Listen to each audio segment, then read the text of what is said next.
A perfect match. So, Mr. Turner broke his stick when it became stuck between the cobblestones. He did not mention that he was so near to the victims.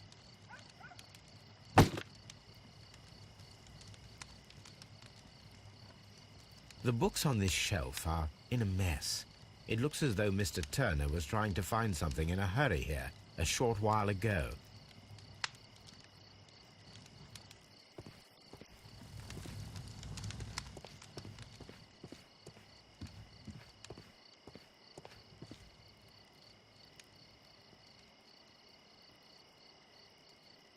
This kitchen knife is quite sharp.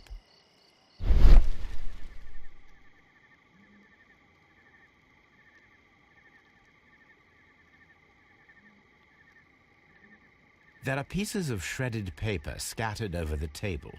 This kitchen knife was used to cut the paper.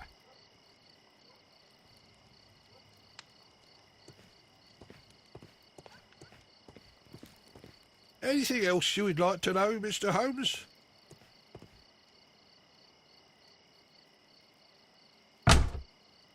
So, that's the view Mr. Turner had when he opened the window. The dead body of Kenneth Butler. Brian Vercotti's contorted corpse. Mr. Turner had a perfect view of the crime scene. He saw the bodies clearly, and Leighton Chapman standing over them.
So Mr. Turner used a book to hide an object that he found on Kenneth Butler's body. The question is, what did he find?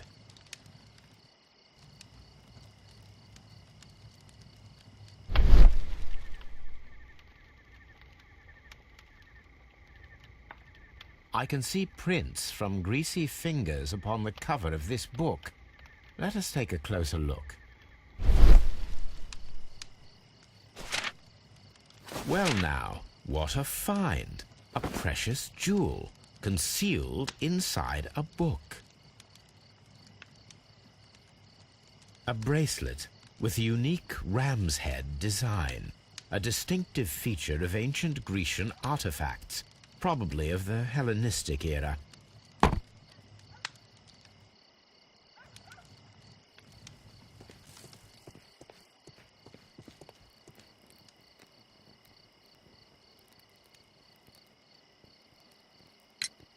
Mr. Turner, how would it be possible for a man of advanced years, such as yourself, to rush from his bed to the window in a matter of seconds, as you have stated? Well, I'm able to move very quickly, despite my age. And when the situation requires it, Mr. Holmes.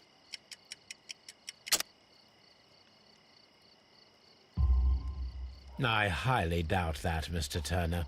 I observe that you suffer a severe limp due to your injured right leg. It would have taken at least 10 seconds for you to approach the window. That means you could have easily missed something or someone in Half Moon Street during that time. You're right, Mr. Holmes. I could have missed something. But it did seem to me that everything happened so quickly.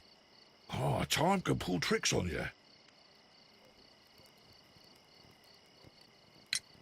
And what of everything else that you told us? Mr. Turner, it is vital that we have your complete and true statement. Mr. Holmes, I do assure you that the other things I said were most sincere.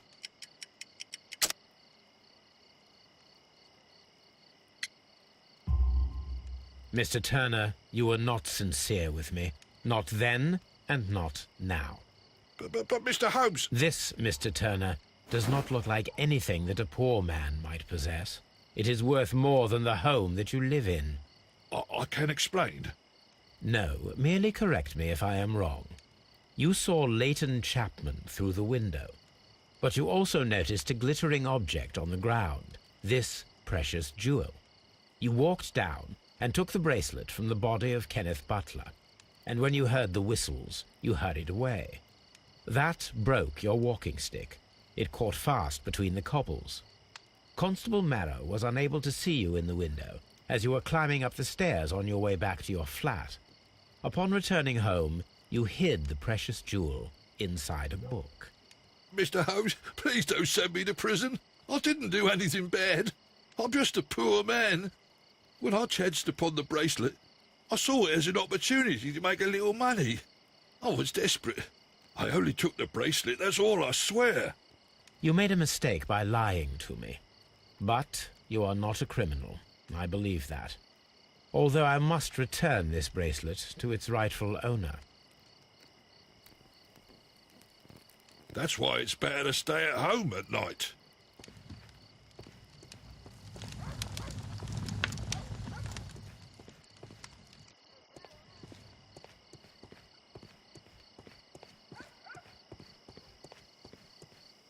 I'll do anything to save my brother, Mr. Holmes.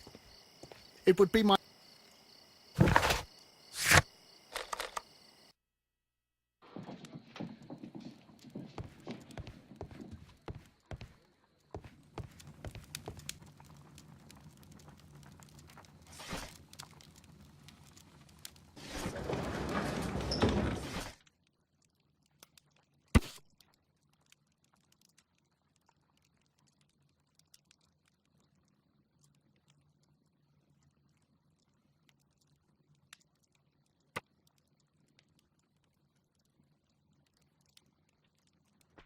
Here it is. I need to continue my research in my archives.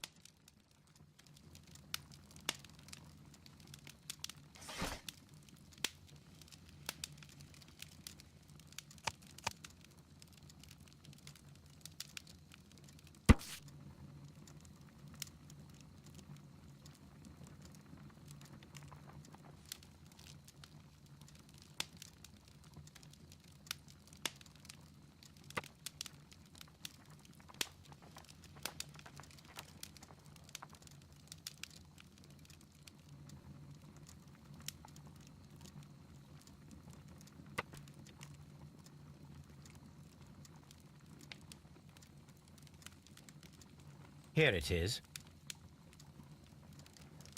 One of the victims, Kenneth Butler, was involved in the story of the stolen Hellenistic treasures. A visit to his pawn shop should tell me more.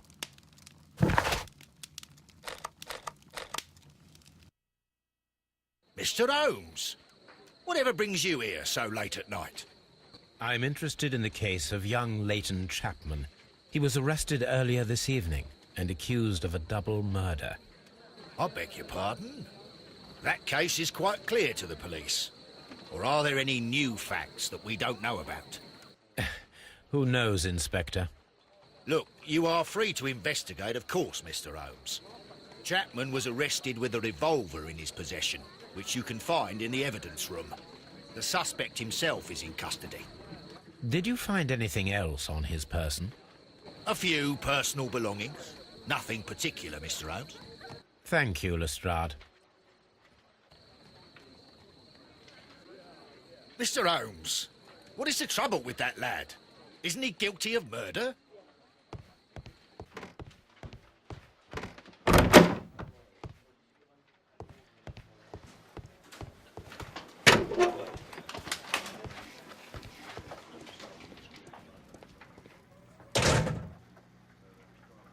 So this is the gun that Leighton was holding when he was caught by the police.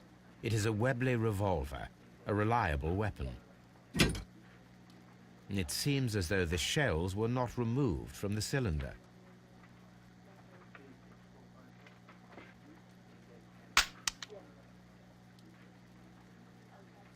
Two out of the 6 shells have been fired. There were 2 shots.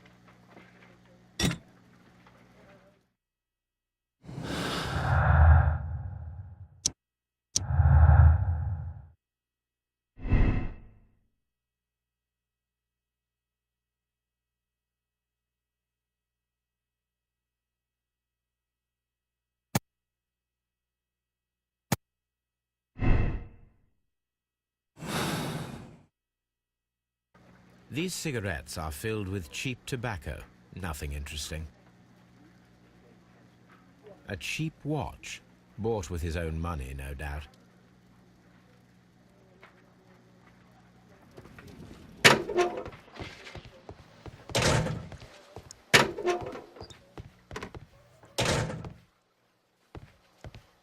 Please escort this suspect for interrogation.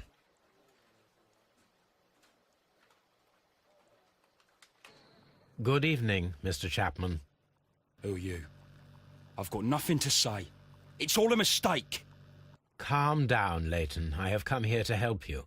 To find out if you truly are innocent, as your younger brother Wiggins has told me. My brother?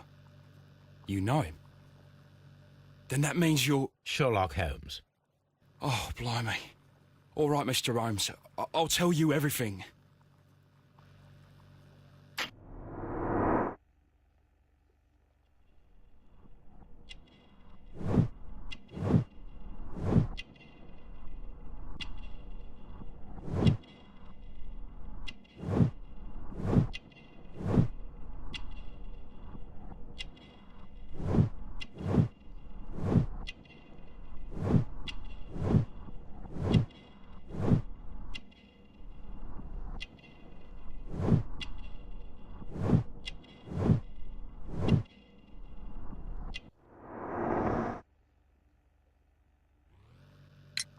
Good. Tell me your account of what happened.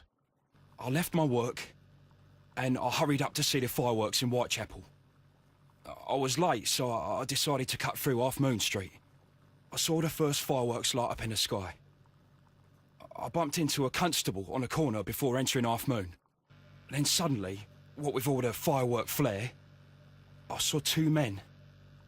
They were both lying flat in the middle of the street. I stopped where I was.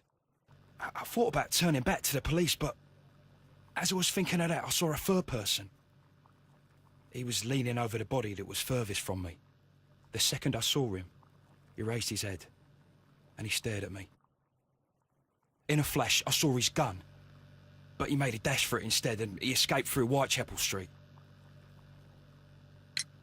So you might still have had time to return to the constable. I panicked. I didn't know what to do. Anyway, I approached the bodies just to see if they were still alive. I saw that one had blood pumping out of his stomach. He was dying. It was horrible. The second one was already dead. He had a hole in his head. He was holding a gun in his hand, though.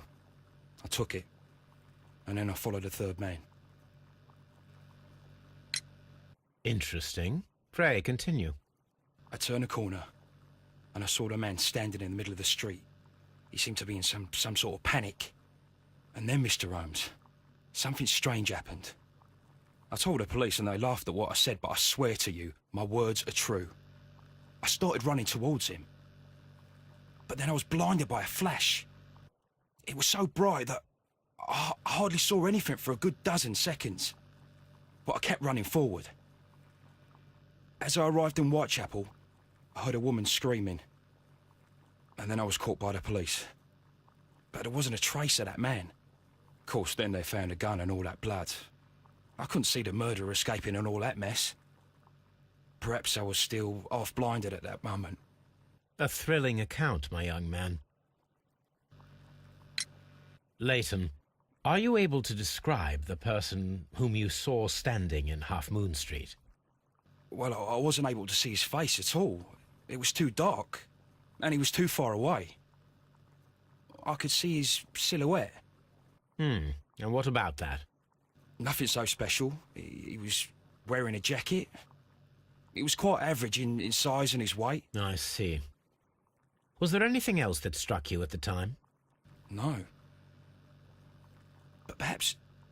It's strange, but I can't remember the sound of his footsteps as he was running away. Perhaps it was because of the fireworks or the surprise of me seeing him. Leighton, I confess I am puzzled. Why should a young lad like you take a gun from the hands of a dead man and set off in pursuit of a probable killer? I know. I keep wondering that, but at the time it was like a reflex. A criminal ought to be arrested, and he was armed. You were willing to risk your life. That was a little foolish, unless you wanted revenge. No, Mr. Holmes. I was just being brave and stupid.